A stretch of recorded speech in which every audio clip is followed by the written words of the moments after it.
welcome back. This is episode 2 of the Dad Edit podcast. What we want to cover today is first-time dad stories. What we wish we knew back then. This is kind of a selfish episode for myself. I am joined with Jeff and Ryan, and I just want to ask these gentlemen, what are some questions or what are some responses to questions when you guys were in my shoes, when you first had a kid? You know, if I can start by sharing my excitement, having this blessing, this child come into my life is amazing. I've never felt more connection to my girl, more connection to a being. I've always found it hard to connect with people, and I didn't believe in love for the longest time. This kid came into my life. I've never felt like a primal instinct connection to something. That's the truth. And it is like I will move mountains. I will hide bodies for this child if I had to. I like you said that, not to cut you off. No. One thing I remember growing up, single mom, one thing she used to say to everybody, family members, friends, whatever, I will go to jail for my son. That's for sure. Like, what? You'll do hard time? Hell yeah. Mm-hmm. I watched an Instagram reel of people asking parents, would you kill for your kid? And the amount of people that I saw said no, kind of like, no, I could never. Instantly, Yep. Probably to a fault, in the wrong, Yeah. would, without hesitation. If I felt my kid's life was in danger, done. Mm-hmm. I will handle whatever needs to be handled. So bring yourself to that excitement, right? Your new fathers, I'm a rookie here. I need to be put on some game. I've definitely got questions for you guys. I would love to just hear, before we get into those, Ryan, reflect on your first time dad experience. It was a while ago for you, Yes. right? Yes. What was that like? I'll start off with saying I was a different person. I was very young. I had my first child at 22. Same. Right? Mm-hmm. I was in a different headspace, a different part of my life, very immature, very selfish, I could say. Just thinking about myself. For sure. My goals and stuff like that, and it just dropped on me. I'm going to be a father. Okay. What set in first for you? So when you heard that, and we can be honest here, I think it's safe for us. Mm-hmm. Did you fear? Was it excitement? It was a whole lot of fear because of where I was at in my life, running the streets and stuff like that. So it was like a bit foot on the brake. I was scared. Can I be the man I need to be for this woman that's having this blessing, this gift? Mm-hmm. Can I provide for this family? Because I had no consistency, right? I was just having fun. I was living my best life. Now I had to consider this woman that, was willing to start her life with me. And it was fear, man. I was scared that I wouldn't be able to be a provider, and I would do the same mistakes that was done to me with my father not being there, right? Because that's kind of the example that I had up until that point, where hey, focus on me. Mm-hmm. Yeah. I didn't want to repeat that curse within my legacy. So it was a lot of fear on trying to figure out how I'm going to navigate this, especially the financial part. I knew how to take care of myself. I didn't know how to take care of a family. Mm-hmm. I feel that, man. I'm 36. I had the same fears. Am I too selfish? Like maybe I don't take my dog out because I'm tired. I don't want to walk that thing right now. I'll get it in a couple of hours and I forget about it till the next day. Yeah. You can't do that with a kid. I thought the exact same thing. You know what I mean? And I'm curious if it's how a lot of us feel. I have a good job. I'm in a good position. I feel very comfortable financially, more comfortable than I realized, but same fear. how am I going to pay for this? How am I going to support my family? My thought process is, despite being raised by a single mom, my thought process is it's my job to provide. And how do I do that? How do I achieve that? I had no fucking reference. Clearly my mom did it on her own. So I knew it was doable. Yeah. How the fuck am I going to do all of this? So I definitely, I can resonate with that initial fear. Jeff, what was your initial reaction? What was... So previous to having kids, I was, I was 22 as well when my son was born. But a year or two before that, I was going all in at my dream of being a musician, touring. I woke up one of these days and I was done. So I left and I had this like calling to go and start a family. So I was going into it confident that I was old enough. I was 21 or whatever. I'm like, it's fucking time. Yeah. So I was confident and I went hard. Like my job wasn't that stable. I was doing gig work for setup, tear down of concerts and operating like events for audio, and not the most stable career, but I would take every gig I could, working till 2, 3 a.m. and then getting up at 6 to go do another setup. That's not great. And you're not home as much, but I did anything I could to, make as much as I could to provide. We ended up living in my parents' basement for a little while before we could get some stability to move into our own small, shitty apartment.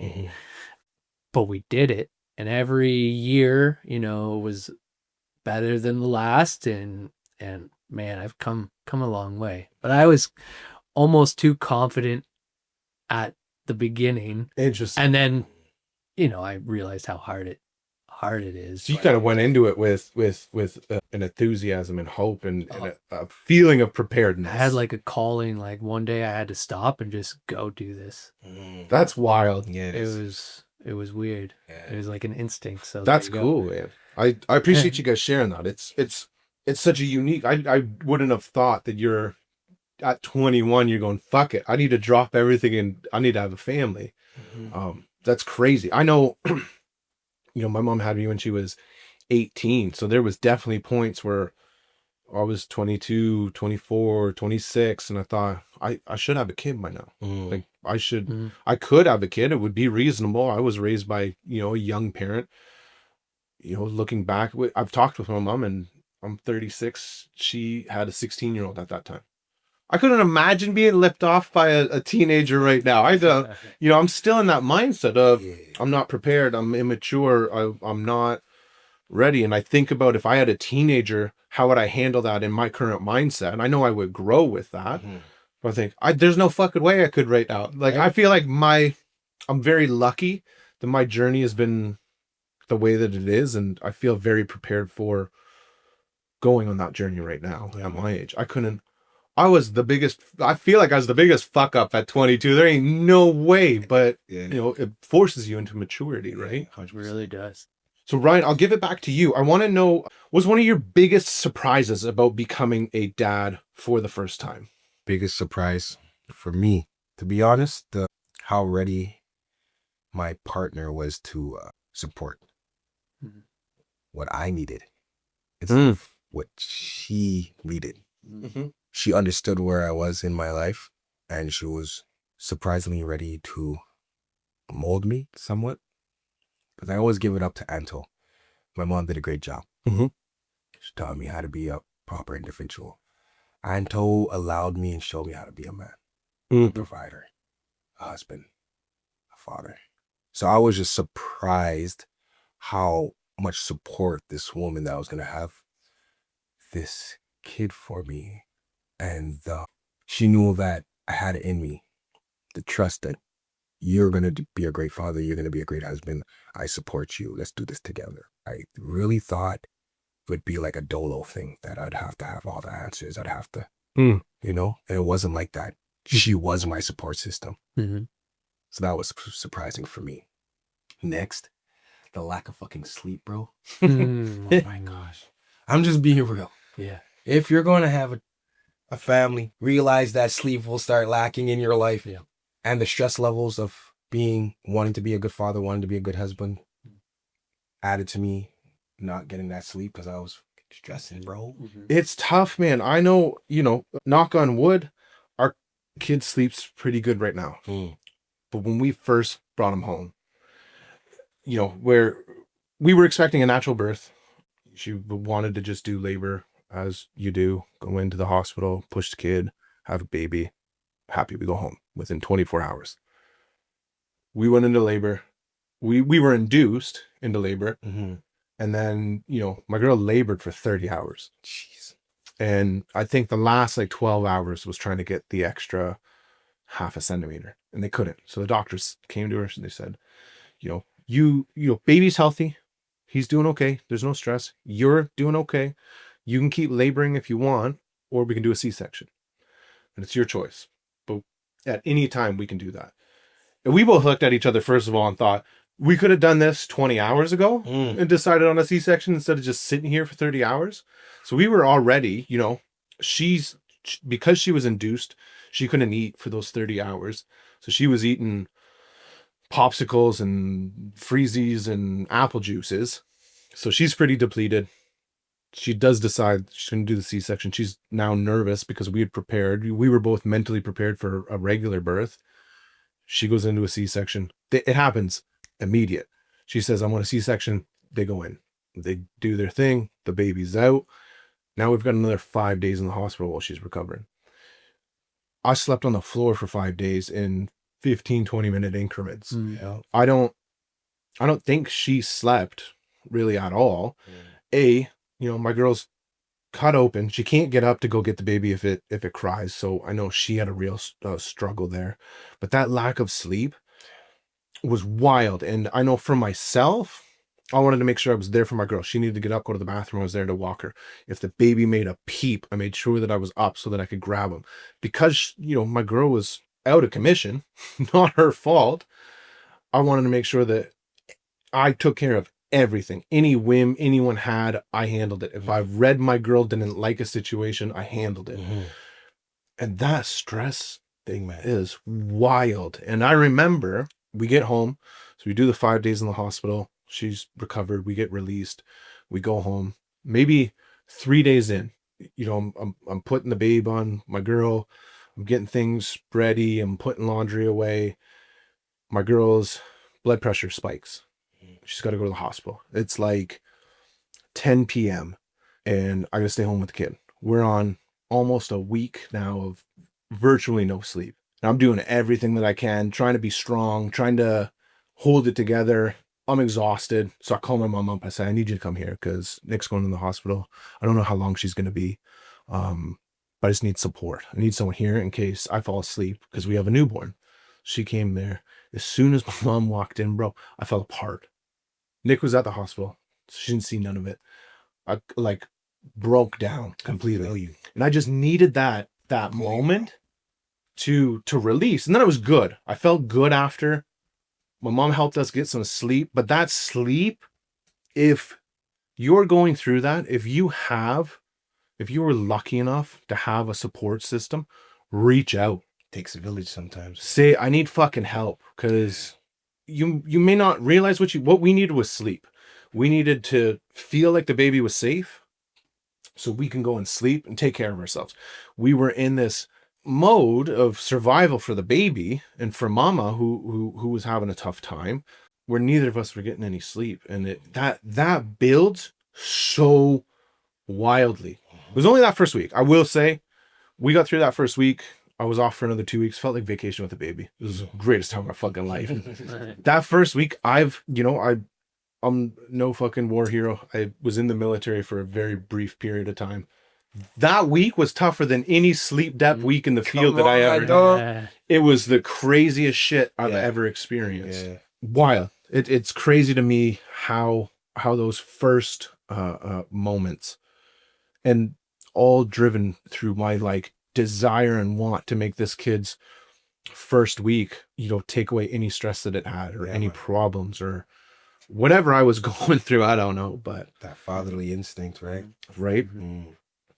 So for Jeff, what's some your biggest surprises you feel like? What was something that you thought maybe you would be great at that you struggled with? Well, If there like, was anything. yeah, oh, of course. But like I said, I was going into it confident that I was mature enough and old enough and had things. I realized really quick how hard it was going to be to, you know, first of all, I was, the one making the money, and while the kid's mom was, going through school and this and that, taking care of the kids. And so I thought I was able to provide everything needed, but I didn't realize what that involved. So there was a lot about being a parent that I had no idea even existed. So I don't know, like you said, being up all night, running on fumes, still having to go in to work. Yeah. And I wasn't able to take some time off because I was basically freelance. If I didn't work, I didn't Mm. get paid, but still needed to be up at 2 a.m. with the kid when it needed. I don't know. That was a lot. It took longer to get to where I expected to be. It's not a straight line to get Not at to. all. I I expected me right now in this present day to be in a completely different spot. So I had to change my expectations of how life was going and would be along the way. Mhm. Constantly changing though, right? Mhm. So even this year, for example, my kids 9 and 13, and I realize this rental unit that I'm in is my kids childhood home. Mm, i'm not gonna mhm. have I'm not gonna have a detached house in the country. This is where their memories are going to come from. So things like that, like Mhm. my expectations Completely different. completely changing every single year. Especially you went into this so you like you I was said so confident that I knew what I was doing. I It was was like, easy. it's time. And biologically, my body was like, let's go. Yes. I'm ready to do something better than partying and trying to make music a thing. And, you know, I don't know. So let me ask you then, since you went in ready, like you had made a decision. Walk me through. Brian, I'll ask you the same question because this is impactful for me. When you first held your child, Mm-hmm. the first time, walk me through what that felt like. Did it change your perspective? How did it feel? You had decided this is what you want. Mm-hmm. What was that feeling like? So we did a bunch of prep work. We did our nesting, getting the kids area ready. We went to the prenatal classes. Mm. I got to try on the belly that makes like to. Try the belly. I tried it. I love Nobody it. else. I was like 20, 21, I hear right? And all the other parents in the place were in their 30s, and I was like, "Fuck it, I'll try it." Mm. So I got up, I put it on. I'm like, "Fuck, this is uncomfortable." So these girls have to do this like for 9 months. That sucks. But so I prepared myself as much as possible, and then you're in labor for 30 hours or whatever, and then you finally arrives, and you're like, it's a fever dream. You're like, this isn't even real right now. I'm delirious from the lack of sleep, all this preparation, and you're like, oh shit, there's a person in my hands right now. That's crazy, and he Yeah. kind of looks like me, and Yeah. that's weird. But yeah, it was a trip. It's definitely that like fever dream feeling I can relate to so much. Like when I, so from our experience, we did the laboring. She gets cut open and like she has to stay on the operating table and they're like, okay, dad, come with us. Here's your baby. We're going to go weigh it. Here you go. They sat me down, plunked it in my arms. They're going back to deal with mom because she's still open. I was looking at this thing below like I almost no emotion in that moment. When I heard the baby cry for the first time, I cried, obviously. But sitting there holding this baby, first thing I took a selfie with it. Like, but it was so weird in just in that brief moment, that dream, that like this isn't real. This is what everything's led up to. Almost a sense of detachment at first from the scenario, and I was away from mom, my focus was, okay, baby's healthy. Where's mom? Mhm. He's fine. We're in a hospital. I felt I could put him down. I need to make sure mom's good, or I need to get baby to mom. My feelings and thoughts in the situation didn't matter. It'll be after. Yeah. I wanted to get baby to mom. So it was life changing in the sense it showed me how not selfish I am in that moment.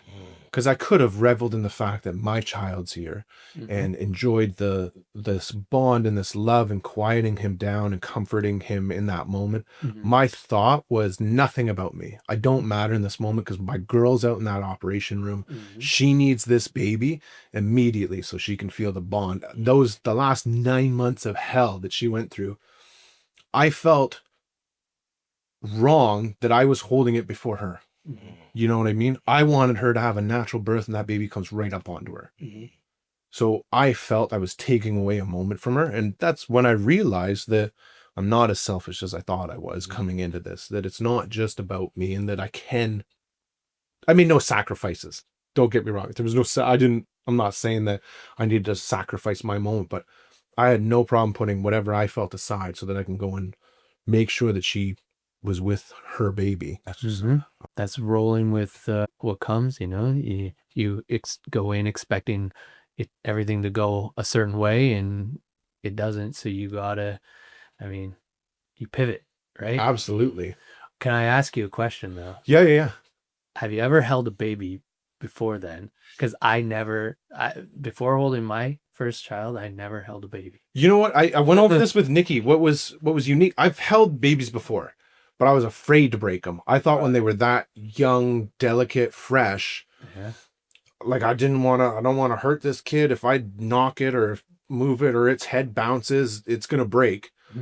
I learned you pick them up, twist them, turn them. As long as you're supporting their head, they are far less fragile than I realized. And it wasn't until I got to test with my own kid, passing them around, moving them, scooping them, doing whatever, that I gained that confidence. But what was your experience when you first picked them up, having never held a baby before? What was that you're like? just like, oh man, this is a delicate little thing in my Yeah. hands. And as you said, you gain confidence after a while for sure. Actually, very quickly you gain confidence. By the third day, I was a swaddling master, and like everything was great.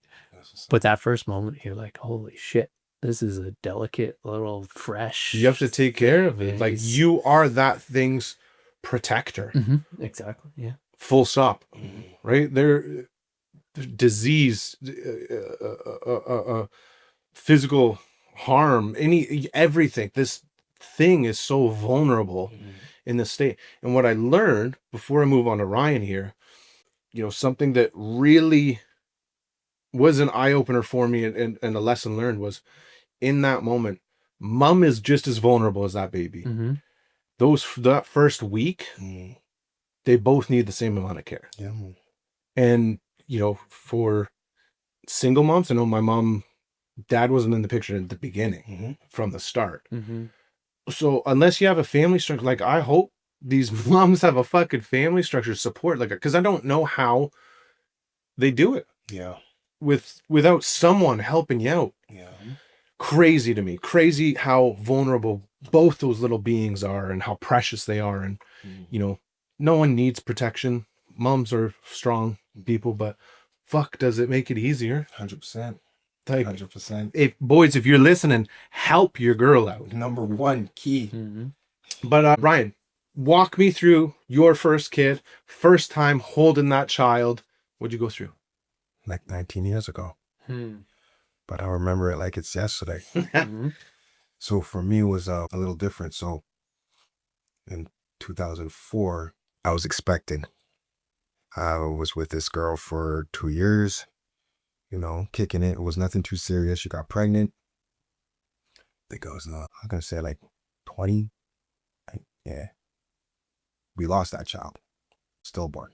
But like mentally, I was still at home with my mom. So I had a big support system. She was excited. Everyone in the family was excited that I was going to have a child.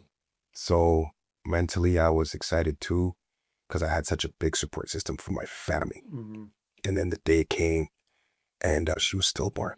Damn. It crushed me. It broke me.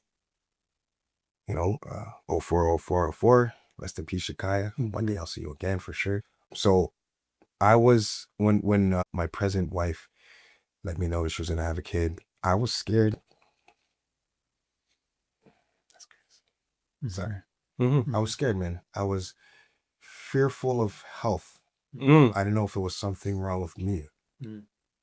So Anto was in labor for like 4 hours only. Mm-hmm. She's a descendant of Zulu, so she's a little warrior, right? Sidetrack. On the same story, I remember her telling me after the birth that Shakaya was there.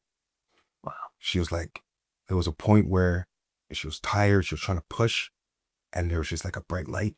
She remembers, and she just felt. She said, Ryan, Shakaya was there. Damn. That was afterwards she told me that. I just got goosebumps now, man. Really? She came out, Diana came out, cut the umbilical cord, smack, smack. In my hands, I looked down, and it was just like, she's alive. Mhm. She's alive, she's crying, she's okay. Wow.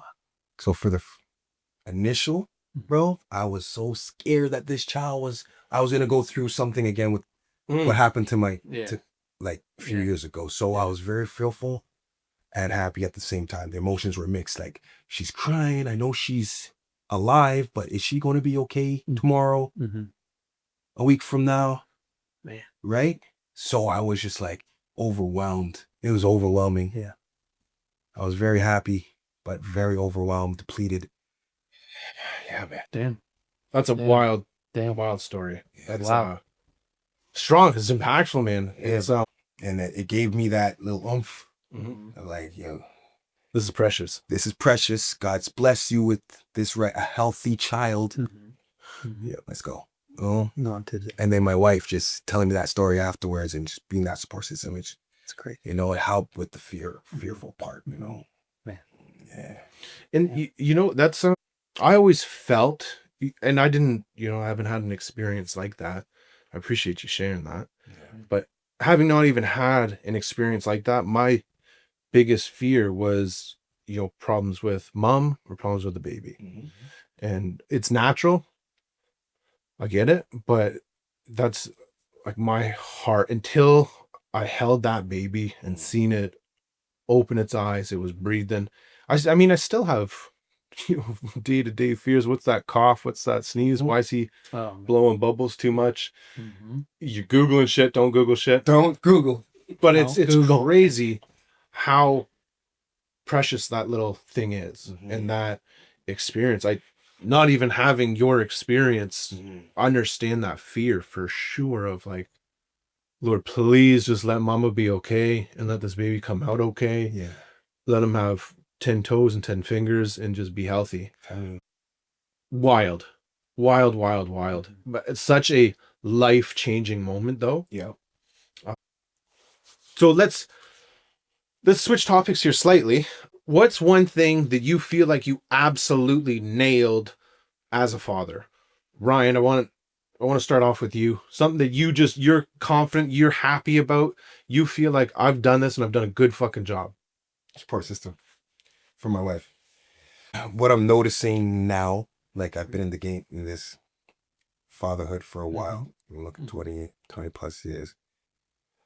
And what I see others struggle with, like when I say others, people that are in my community are surrounded around me, starting their new families, is the understanding that the individual is supposed to have as a father.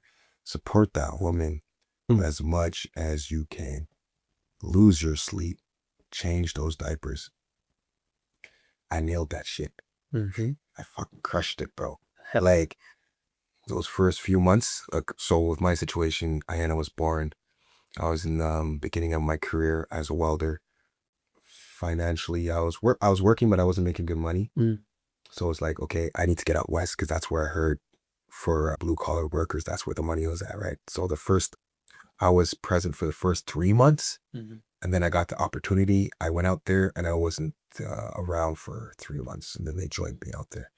But those 3 fucking months, bro, when I say Ayana was middle of the night crying, pulling her hair, I would pick her up, walk up and down that hallway for hours with her in my hand, so her mom could just do her thing, get her energy. What do you need? So I crushed that part of being the support system. And it was surprising because I was, at that age, I was still a little selfish, but I knew I had to switch that on. I went into husband mode, father mode. Okay, let me support this woman so she can get the energy she needs to be present for my daughter. So when I'm going to work, she has that energy and it's not overwhelming for her. So I crushed that part of being the support system. I say that for sure. Nice. Yeah, man. That's so important. Yeah. Like, I've never felt so aligned with my girl is when we discuss parent topics. And like, there's so much unspoken. I'm probably not the best communicator always, but my girl reads me real well. And she'll bring up a topic or say she's going to do something. I thought, fuck, I was right. I was there in my mind with you. Like I was just having that conversation in my head, trying to figure out how I'm going to formulate that to you. And you're reading my mind. Like to be on the same level, like that is crazy. So Jeff, same kind of question. What's something that you feel like thus far you have absolutely nailed? I think just showing my kids that I want to be there, just being present and trying to absorb every minute. It's, the days are long, but the years are short. And selfishly, I don't want to miss out on a minute of that. Showing them that, I want to do stuff with them. I want to, watch a movie with them every night if I can. I want to take them on. I just want to build memories with them, and I want them to look back and say, hey, my dad did the best he possibly could. We made some memories. It was good. It was good to grow up. Yeah, I feel you. I don't know. It's I like that. back with like support.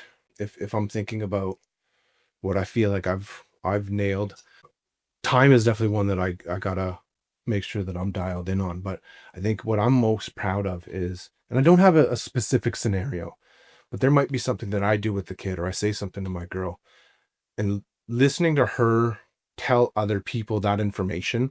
If I say this is how we do something with the kid, and then she tells someone else this is what we do with the kid to get him to sleep, or this is the best way that we found to calm him down, that my actions she's speaking to other people about as her own, as our family unit, is like the most proudest thing I could see. And I don't know how to articulate that. You guys become one, right? Same Exactly. page. And watching her take the things that I'm doing and explain it to someone else, not as something that I'm doing, but as something that our family unit is doing as a right thing, makes me feel like, holy fuck, I know what I'm doing. I'm on the right path. We're feeding them at the right times. Oh, we're going to feed them and pump and do this and that. What do you think? And then I hear her tell her sister, yeah, I'm feeding them and I'm pumping them and I'm doing this. And I think, oh my God, like, I don't know if she does it consciously or not. You're noticing her notice what you're doing. Which and that vice feedback versa, loop is so important to me. Yeah. That's what makes me feel so. She has faith in you. Yeah. bragging. Up faith. She's bragging about Right? how well you're doing. This girl, if she ever listens to this, she'll know. I wanted to be in the military as a kid. Achieved that. Went there. Did my thing. That was my dream.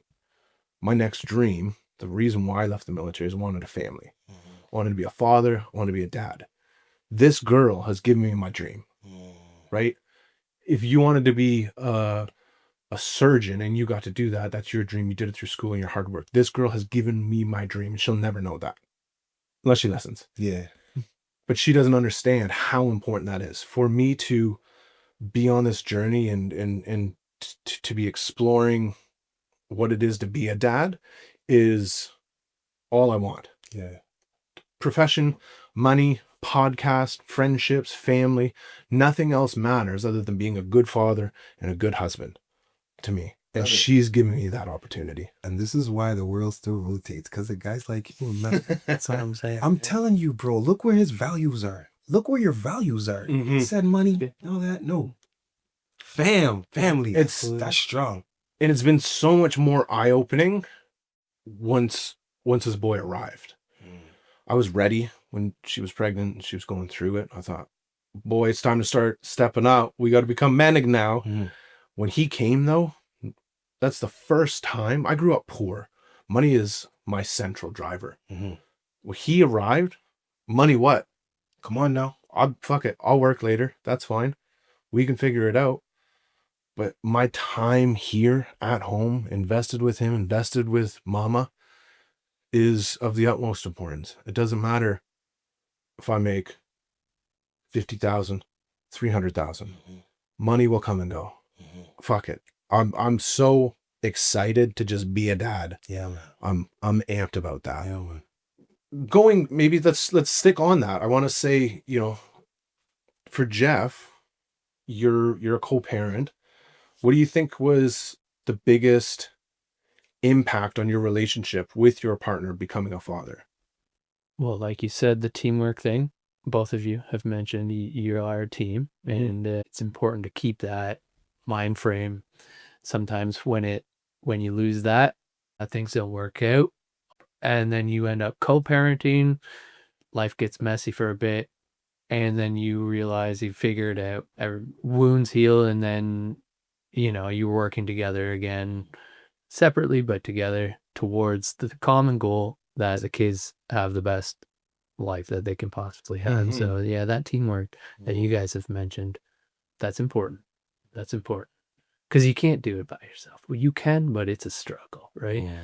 So did you feel like, there's maybe moments where you don't want to touch on, but even though there was a sever in the connection, that you guys still found a way to unite for the kids, that you guys were trying to make decisions for them together, regardless?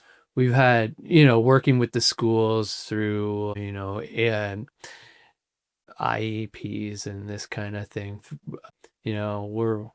Whether we're fighting personally, then we go to the school to focus on the best solution for a challenge that one of our kids is having at the school. Then we come together and, put the personal stuff aside, and then, come to a solution over there, and then you can return to the personal issues later. The most important thing is the kids, and how you get to the goals is, as long as you get to the goals the best you can. Fair. Yeah, fair.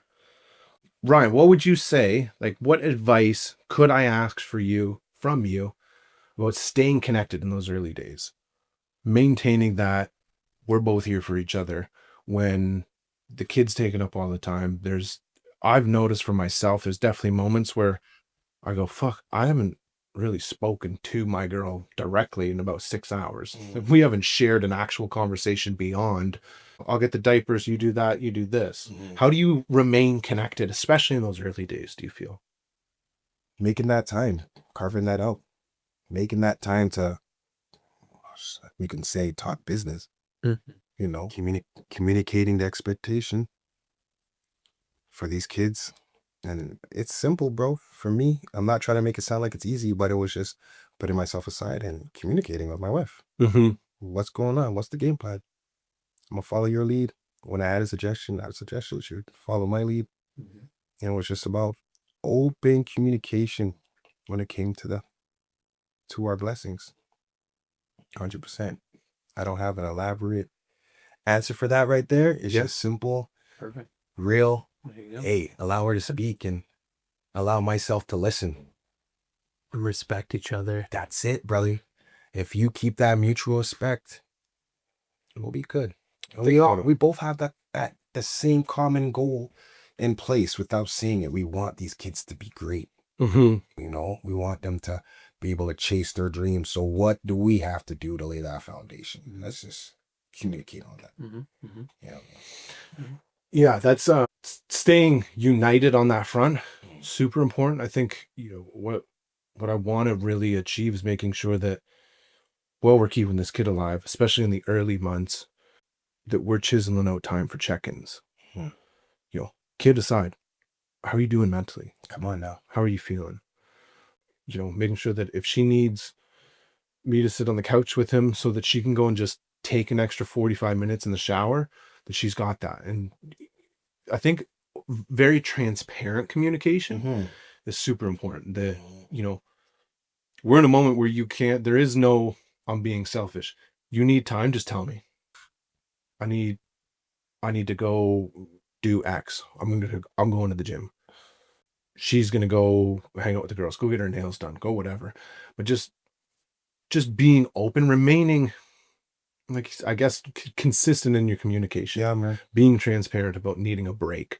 And it's okay. Yeah, man. Like, you're not being a bad parent because I got to take a break, or I need some me time, or I just need to fucking walk away for a second. We all aspire to be great parents, but keep in mind, we're still human beings. So we're still people. Individuals. Yep. Mm-hmm. So to be what we aspire together, great parents, you still got to be good individuals. Still need that Mhm. self-time, and you got to be comfortable in that space to communicate with your partner. Like, hey, I'm a mom first, but I'm still a human being. I need that. Or I'm a dad first, but I'm still an individual. I need that. If you're scared to communicate that, bro, you get lost in that, and then and you run into issues. You can't be your best self when your battery is low, right? You gotta, For sure. you gotta take that time to recharge and come back when you're doing well. Like my partner, she can recognize when I need to go and take a few minutes to myself. She'll take over and keep the kids entertained and do what they need to do, and then I come back fresh. Right. And that's awesome. That consistency in that too. She sees that you need that time. Even though you guys are not together, she sees that you need that time. She allows you to get that time, and then you consistently come back ready to do what you got to do, you know? So for the both of you, maybe Jeff, you can start. What would one piece of advice be that you think all new dads, so dads at the very beginning, someone like myself, what's one piece of advice you feel like they should hear? Try your best, and take it easy on yourself, because your mental health, your self-talk is very powerful. Be kind to yourself, because if you keep telling yourself you're not doing good enough, then the depression comes, doesn't feel good, and then you're not performing. People can notice that. The kids can feel that. So take it easy on yourself while trying your best. That's all. That's Good. all. I like that. I like the simplicity in it. That's great. Ryan, what do you think? Don't know everything, man. You don't know everything. You don't have to know everything. Try your best. I like that. Be open to mistakes. Mm-hmm. Being a father, husband, it's like anything else in life. You'll learn. The more you do it, you'll get better at it. The consistency of showing up is important. Yeah. Showing up. Showing up. That's it. Every You day. show up for you, show up for that kid. Every day. Good. I like that. I think that was a nice conversation about, those early days and what you guys have experienced. And I'm loving it. I'm so fucking amped. And I've definitely come to the realization that I don't have all the answers. And I can tell you guys, in my career, my job is to have answers. I fix all the problems in every aspect of every department. So to go home and not know what the fuck I'm doing is tough. I definitely experience frustration with myself with, why can't you get this kid to quiet down? Why is he being fussy? He's pissing mom off. Like, you need to step up, and that could become overwhelming in itself. Like you're saying, be easy on yourself. Like, this is your first time. Yeah, man. Right. You don't got the answers, pal. It's okay. 100%. Don't take it out on your girl. Like, don't get frustrated with her. You guys are together, united against this situation. Tap into that support. Or if you don't have that support, find that coping mechanism, that way to grow. Make sure that it's a healthy coping mechanism. That I found it real easy. Beers taste real good now that you're a dad. Let's go. Real good. They're delicious now. Is it? Yeah. I've never had so many beers as I have since becoming a father. But Okay. we got to take the time to enjoy the little moments because they pass so quickly. I don't want to get too far into the topic, but we've had conversations where if you think about it, the time is such a finite resource. You have your kids, let's say from 1 to 18, and then they're starting their adult life. Yeah. You have 18 summers with them. Yeah. To make these impacts. So time is fleeting. The days are long, the years are short. We've said that. I just want to go all in, learning how to help out the best that I can during late night feedings or being on diaper duty, bathing the kid, whatever I can do to help out at home, to be in that support structure, or to just be the fucking cheerleader. If that's what my girl needs, I'm here to tell you you're doing a great job, babe. No problem. You want me to jump in? No problem.